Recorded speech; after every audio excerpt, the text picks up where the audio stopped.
pure imagination, wonderment, nostalgia, melancholy, ennui, eerie, déjà vu, these adjectives and phrases are often used to describe Boards of Canada's music. Some of the mystique that permeates Boards of Canada might actually come from another source as well: fan-made music videos. In the early years of YouTube, several fan-made music videos would be featured and recommended to millions, including myself. These fan music videos are the reason I am into Boards of Canada at all. So on this edition of Because the Algorithm, let's examine what mark these little fan-made music videos left on Boards of Canada's legacy, and how it exposed them to a wider audience.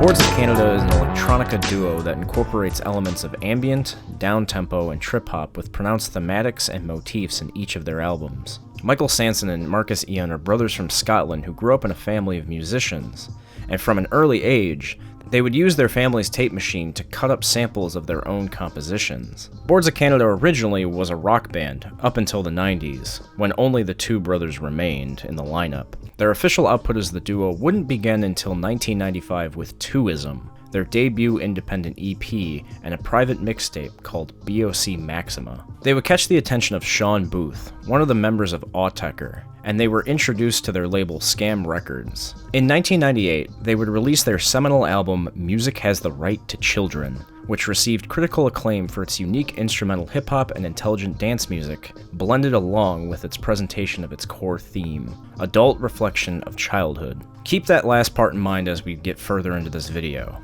From then on, they would go on to release a few more albums: Geogati, a darker and more contemplative album with some sinister overtones, and The Campfire Head Phase, an album that uses more traditional instruments in its sampling and composition. These few recommendations are the basic gist of what you need to know about them for this video, but I highly recommend every main LP release from Boards of Canada. Music Has the Right to Children is an essential listen for any electronic music fan, and if you haven't given it a listen yet, please pause this video and go do so. In September of 2006, YouTube user Barry Rydell released a fan-made music video for arguably the most popular BOC track ever, Roygbiv.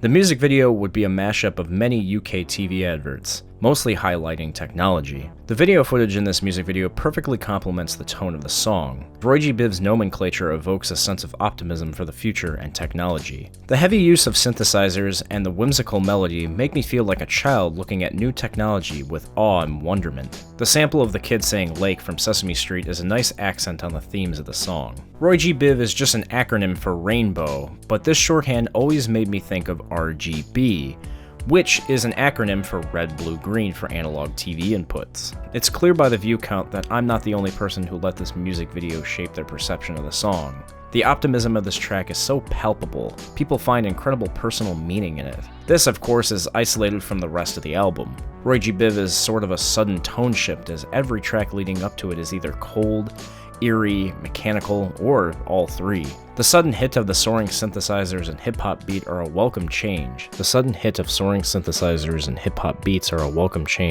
Especially after previous tracks like Telephasic Workshop and An Eagle in Your Mind in the album's chronology.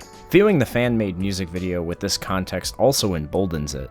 I've gained a deeper appreciation for this wonderful little video since. Even though none of the videos themselves match the samples, my headcanon will always be that this is the first official music video for them. While Barry Rydell's video is the first of these types of fan-made music videos, there's one channel that has made the majority of these, especially the most popular one on the platform. No Name No. 5 started making Boards of Canada fan music videos in November of 2006 with Dandelion Remix, echoing some of the same ethos of Barry Rydell's videos. This introduction is interesting because they reversed the sample, meaning they modified it themselves from the documentary it was sampling. The video depicts missiles in the aftermath of war, which lends new meaning to the original track now. The next of No Name No. 5's videos would be Music is Math, which would accumulate many more views than Dandelion Remix, by a wide margin. I vividly remember clicking on this for the first time as a 12-year-old. My newfound love of Boards of Canada due to the Roygbiv music video sent me down a rabbit hole, but I wasn't even prepared for this. At the time, I didn't think anything could eclipse that video's attention due to the song's tone and themes. I was very happy to find out that I was wrong. This music video perfectly matches the cold and metallic tone of the original track, visually pairing the creepy voice samples with the pronounced muddy footage of soldiers coming in and out of the beach, often getting match-cutted with military men operating machinery. Music as math feels like technology is being used for sinister purposes, or maybe that technology has led us down a path that we cannot revert from. The final shot of the men with the scuba gear walking into the ocean as the voice samples fade away is seriously creepy.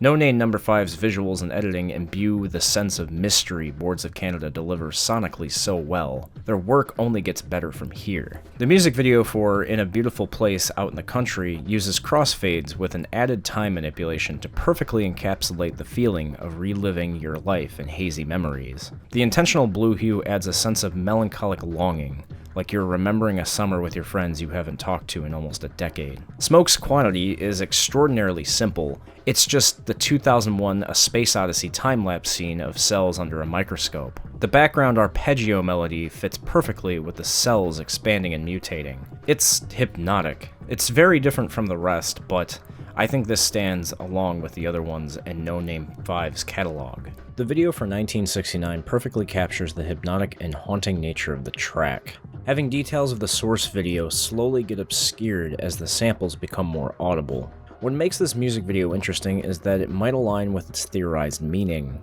The woman acts as sort of an alien or religious figure that visits kids from the sky. The woman from the safety video can be interpreted as Baphomet, especially when she's holding her left hand up and her right hand down. This is to establish that she's a stand-in for an occult figure. 1969, according to Mike in an interview, stated this. In that song, it refers to a specific period in the history of a religious group, and at the same time the period in general, the hopefulness of a forward-thinking generation that wasn't aware of what was coming in their collective future. This song is a general reference to cult and fringe religious groups. Anton LaVey wrote the Satanic Bible in 1969 and opened the Church of Satan. Something a little bit more concrete, though, is that the song samples Amo Bishop Roden, former wife of George Roden, a religious rival in the Branch Davidians, an apocalypse cult, and the sample has her speaking about how she wasn't a follower of David Koresh, the fanatical cult leader who perished in the Waco siege after the FBI torched the compound, killing over 50 people, including children. They talk about cults and they say their cults are dangerous, but all you ever actually see in the news is governments killing cults. You don't see cults killing anybody. Amo Bishop Roden lives on the compound in Waco today. Although not a follower of David Koresh, she is a devoted Branch Davidian.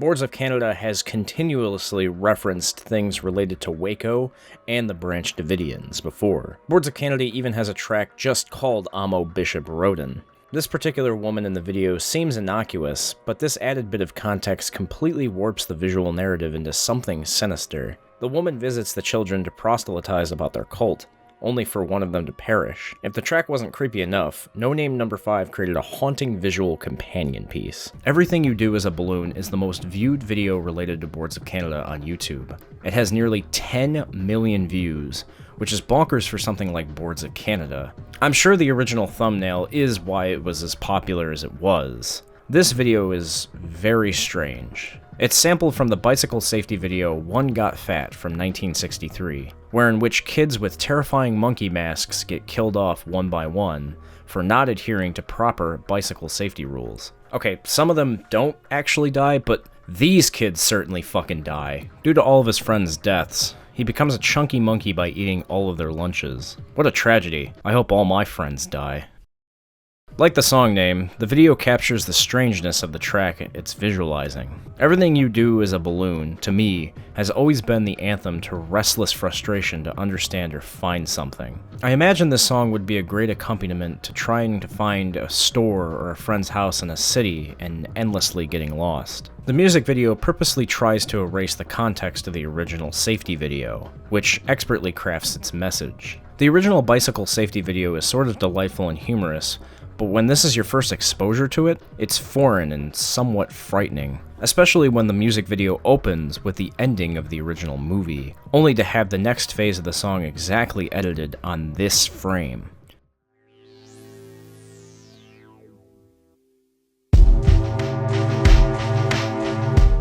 It's purposeful in the way that it bewilders us. The restraint on the editing really lends itself to the song's atmosphere as well. It's hard to argue against this being the most popular video out of all the fan-made music videos. Most of these made by No Name No. 5 are perfect in their representation, but Everything You Do Is a Balloon is a masterpiece. All the fan music videos that I've just gushed about are more than likely due to Boards of Canada's first music video ever, Day Van Cowboy, which is one of the premier tracks from the Campfire Head phase. Premiering on August 18th of 2006 on the Warped Records YouTube channel, this music video would become ground zero for all of the fan projects, and it isn't hard to see why it may have created such a strong spark. The first half of the video uses documentary footage of Captain Joseph Kittinger's skydive from the outer atmosphere of the Earth as a part of Project Excelsior, a series of record-breaking dives from the highest altitudes. As the music starts to shift, it cuts to footage of a surfer named Laird Hamilton, all ending with the sunset from the documentary called Crystal Voyager. The Day Van Cowboy music video is a masterpiece in montage editing. The opening cuts and jumps to the music, the subtle music cues, and the pacing make this a mesmerizing watch. Even though the fan-made music videos are untouchable in their own ways, I can't help feel like this eclipses all of those fan-made music videos by light years. Since we're able to view these videos in retrospect, I'm hard-pressed not to try and think of them as proto-vaporwave in some way, or at least relate them to hauntology. So I'm going to talk your ear off about that for a couple minutes. Sorry.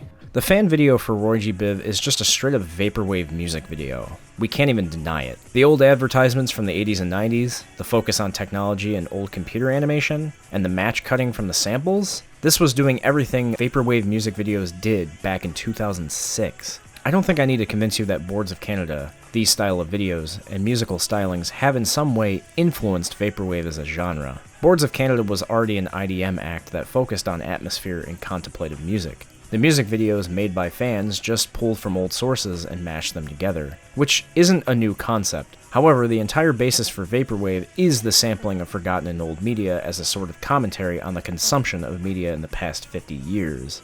Because of Boards of Canada's focus on nostalgia and the past viewed contemporaneously, I'd argue that these videos were a blueprint for the earliest vaporwave music videos, Roygbiv especially so. One notable example is Patrick Films' Echo Jam's A3 music video, which echoes some of the ideas from these fan-made music videos. And would you look at that? This particular creator made some of their own. The apple doesn't fall too far from the tree. To be fair, I recognize that the video mashup music videos aren't a new concept, but the amount of people who viewed these Boards of Canada videos at the time lead me to believe that they might have had a small influence over everything else that preceded it.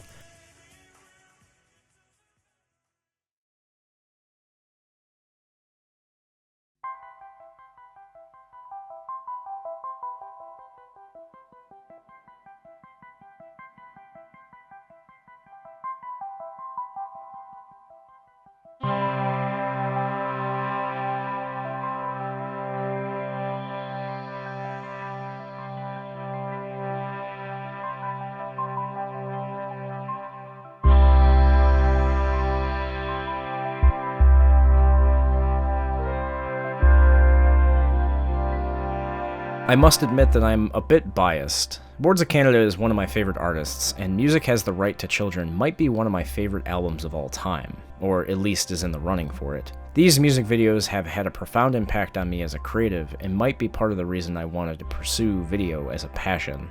I have a vivid memory of my cousin showing me the Roygbiv music video in 2006 on my computer and immediately favoriting it. Later, I found out how to pirate music through the Pirate Bay and immediately listened to everything from Boards that I could find. It led me down a path I could never return from.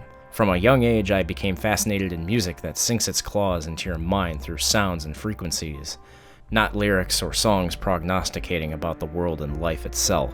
Boards of Canada taught me that storytelling can be a journey of the senses. It's inquisitive, thoughtful, and emotive with just synthesizers and samples. These fan-made music videos were made with the ethos of their music in mind and helped to expand the canon for Boards of Canada in ways I'm sure the duo never thought possible. Fans helped to sharpen the music's mystique and allowed Boards of Canada's already constant legacy to flourish further.